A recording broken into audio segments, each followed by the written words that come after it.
I still remember the exact shade of blue the walls were painted in that apartment. A dusty, muted blue. The kind that looks sophisticated in the afternoon light, but feels cold and hollow at night. It was a Saturday in late October, the kind of evening where the air carries just enough bite to remind you that warmth is a temporary thing. Her name was Priya. And mine is Ethan. We had been together for 2 years by the time of that party. 2 years of grocery runs and lazy Sundays, of finishing each other's sentences and building quiet rituals that felt like they could outlast everything. I was 26, she was 25. We were the kind of couple that other people looked at and thought, those two are going to make it. I believed that too, more than I had ever believed anything. The party was at our mutual friend Kevin's place, a cramped but lively apartment in the East Village that always smelled faintly of spilled beer and sandalwood candles. Kevin threw these gatherings every few months, and they always had that specific energy where the music was too loud to have a real conversation, but nobody actually minded because everyone was happy just to be together. It was the kind of party I normally loved. I arrived a little late. I had been stuck at the office. I was working at an architecture firm at the time, grinding through a project that had ballooned into something monstrous, and by the time I got there, the place was already at full capacity. Bodies everywhere, laughter everywhere. The warm, slightly suffocating heat of too many people in too small a space. I texted Priya when I arrived. "I'm here. Where are you?" No response. I figured she was in a loud corner somewhere, phone buried in her bag. So I grabbed a drink, said hello to a few people I recognized, and started weaving through the crowd looking for her. I found her in the hallway outside Kevin's bedroom. She was with a man named Cole, someone I had met exactly twice before, a friend of Kevin's from college who worked in finance and had the kind of easy, practiced confidence that fills a room without asking permission. They weren't kissing when I saw them. What they were doing was in some ways worse. They were standing close, too close, foreheads almost touching, his hand on her waist, her hand resting flat against his chest, and they were laughing softly at something, the way you only laugh with someone when you have already decided that they matter. She saw me before he did. I watched her face change. I watched the laughter drain out of her eyes and something else flood in. Guilt, panic, a terrible recognition. And in that single moment between seeing me and opening her mouth to say something, I understood everything. This wasn't new. Whatever this was between her and Cole, it hadn't started tonight. The ease of their bodies together, the practiced intimacy of that laughter. It had a history I hadn't been part of. She said my name, just that, Ethan. And I turned around and walked out. I won't dramatize what happened next, because I think most people who have been through something like that already know. There's a specific kind of pain that arrives not loudly, but quietly. A settling weight that makes it hard to breathe properly for days. I didn't cry right away. I sat in my apartment that night, with all the lights on, and just stared at the ceiling, listening to the city outside my window, feeling like the ground under everything I thought I knew had silently given way. Priya called 17 times that night. She texted in long, desperate paragraphs that I read once and then couldn't bear to read again. She came to my building the next morning and stood outside buzzing the intercom until my neighbor, a gruff retired teacher named Mr. Abramowitz, yelled at her from his window to have some decency. I saw her one final time, 4 days later. She came to collect the things she'd left at my apartment, and I let her in because I thought I was ready for it. I wasn't. She cried the whole time. She told me it had been going on for 3 months, that she hadn't planned it, that she hated herself, that she still loved me. I listened to all of it standing in the kitchen doorway with my arms crossed, and when she was done, I told her to take everything she came for and go. She went. I changed the locks that afternoon, not because she had a key, she did, but I knew she wouldn't use it, but because I needed to do something physical, something that felt like an actual act of closing. The next year was hard in ways that had nothing to do with Priya directly. That's what people don't tell you about heartbreak. It rarely destroys you over the person themselves. It destroys you over the version of the future you had quietly been building in your head without realizing it. Every time I passed a restaurant we used to like, every time I saw a couple sharing an umbrella in the rain, every time I woke up in the middle of the night and reached to the other side of the bed out of pure unconscious habit, it was the future I grieved, not the past. I threw myself into work. I moved apartments, left the East Village, and found a place in Brooklyn, a bigger space with good light that I slowly made my own. I started running in the mornings, not because I loved it, but because I needed somewhere to put the restless, directionless energy that kept building up inside me. I reconnected with old friends I had let drift during the relationship. I read more. I traveled a little, a week in Portugal alone that turned out to be one of the best things I ever did for myself. By the second year after the party, I was genuinely okay. Not performing okay. Actually, okay. The wound had closed into a scar, and while I was aware of it, it didn't hurt anymore when I pressed on it. I dated a few people. Nothing serious, nothing that felt wrong, just the cautious relearning of what it meant to let someone into your orbit again. By the third year, I rarely thought about Priya at all. And then my phone rang on a Thursday afternoon in early March, and a number I didn't recognize lit up the screen, and when I answered, her voice came through. "Ethan, it's Priya. Please don't hang up." I almost hung up. I held the phone to my ear in the middle of my office. I had my own small firm by then, just 3 of us, but it was mine. And I felt the old scar tighten for a moment, a reflex response, the body remembering what the mind had mostly moved past. "What do you want?" I said. She took a breath. "I need to ask you something. I know I don't have any right to. I know that. But I didn't know who else to call." Her voice was different from how I remembered it. Quieter. Something worn into it that hadn't been there before. "Ask," I said. There was a pause, and then she told me.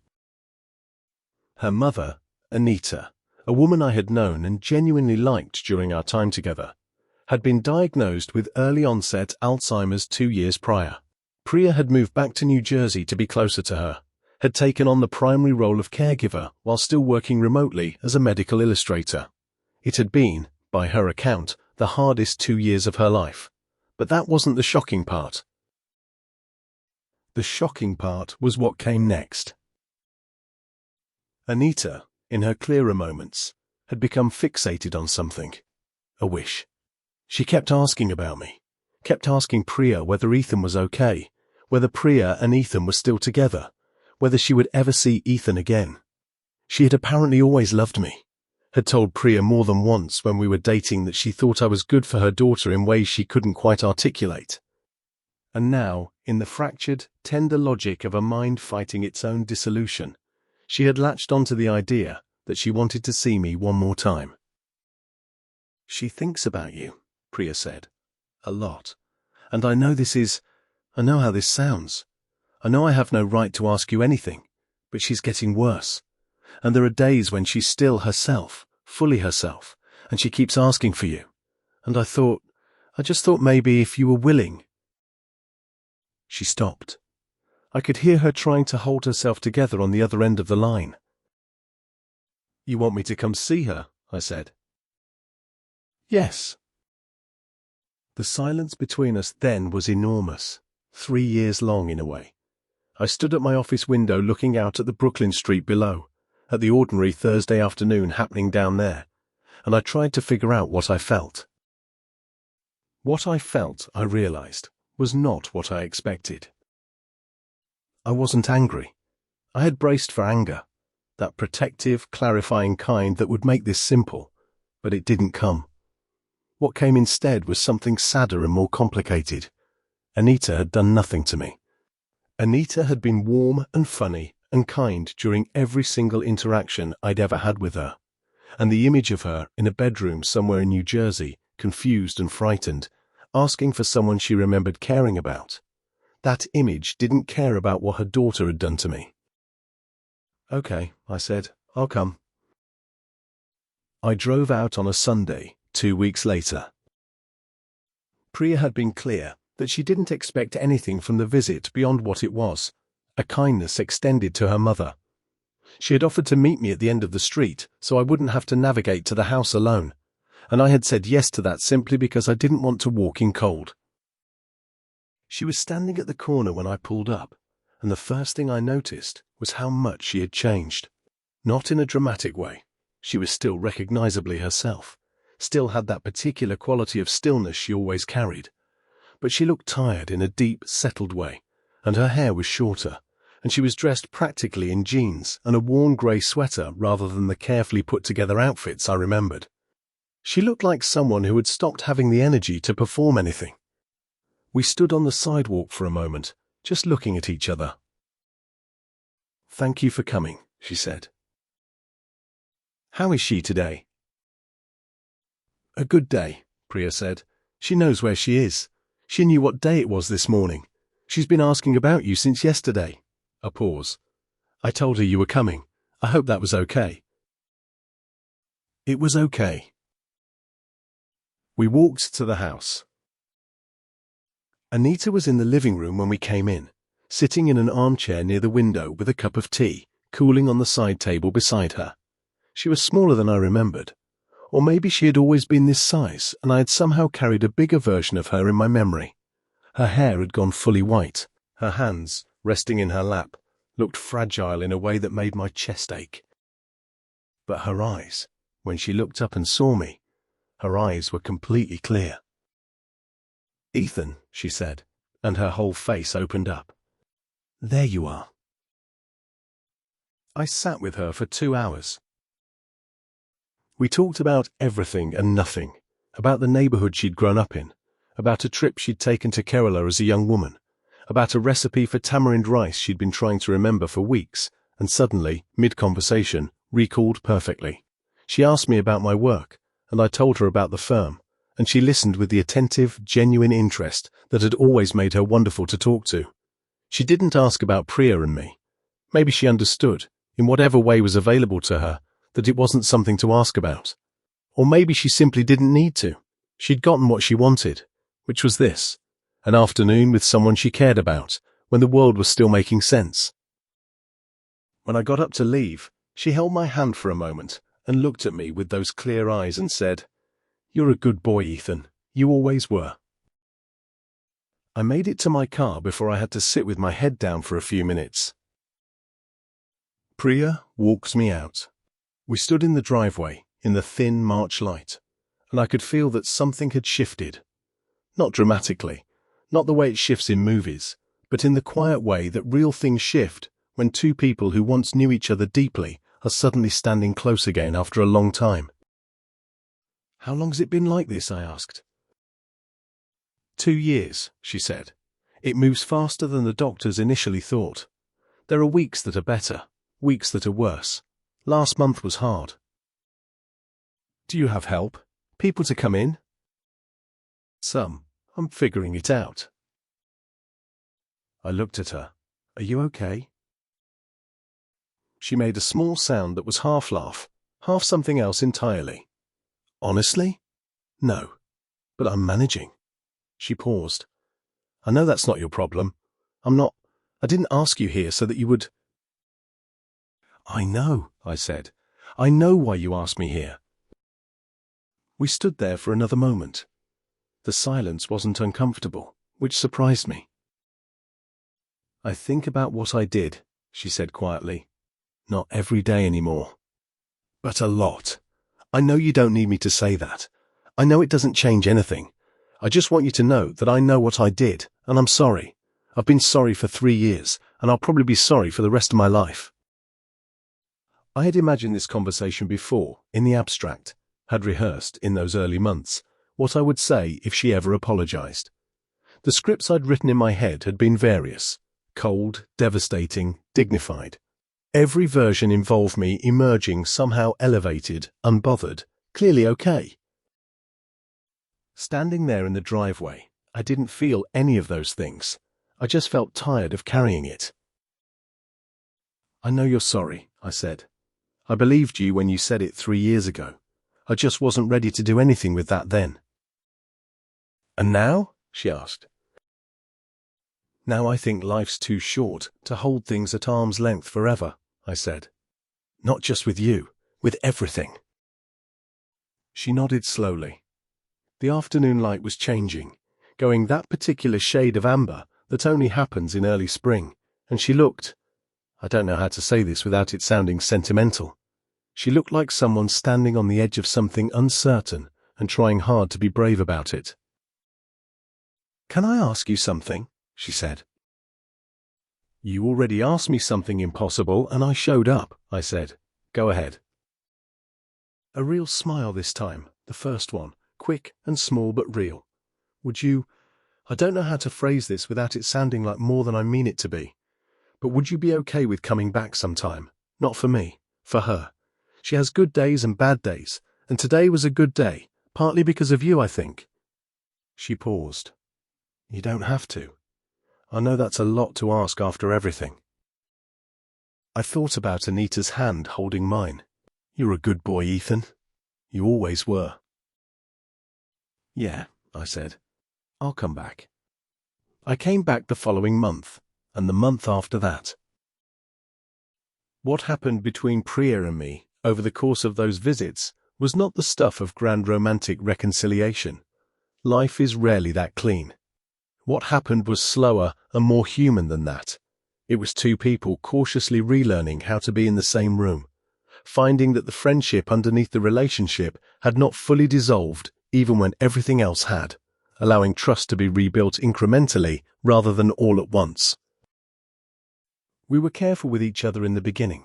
We kept our conversations about her mother, about practical things, about the safe territory of mutual memory. Do you remember that place on Houston Street? Do you remember the name of Kevin's dog? We didn't talk about Cole. We didn't talk about the party or the aftermath or the things we'd both said in those final conversations 3 years ago. Some of it didn't need to be said. Some of it had already been said in that driveway in March. Anita had more good days in that spring than she'd had in months, according to Priya. Whether that was coincidence or something connected to the visits, there was no way to know. But she lit up every time I came, and the visits became something I looked forward to without fully admitting that to myself. By June, Priya and I were having dinner together after my visits. Nothing planned, just the natural extension of an afternoon. One of us saying, "Are you hungry?" and the other saying, "Yeah, actually." We ate at a small Italian place, a few blocks from the house where the owner, an older Neapolitan man named Franco, played music too loudly and brought out extra bread without being asked. We talked, really talked, not about the past, but about who we had each become in its absence. I told her about Portugal, about the firm, about the unexpected happiness of the morning runs that I had started out of desperation and come to genuinely love. She told me about the illustrations she was most proud of, about a series she'd done for a children's medical textbook that had taken 8 months and felt, when she finally finished it, like the most meaningful work she'd ever done. She told me about the loneliness of being a caregiver, the specific texture of watching someone you love become less themselves over time and loving them regardless.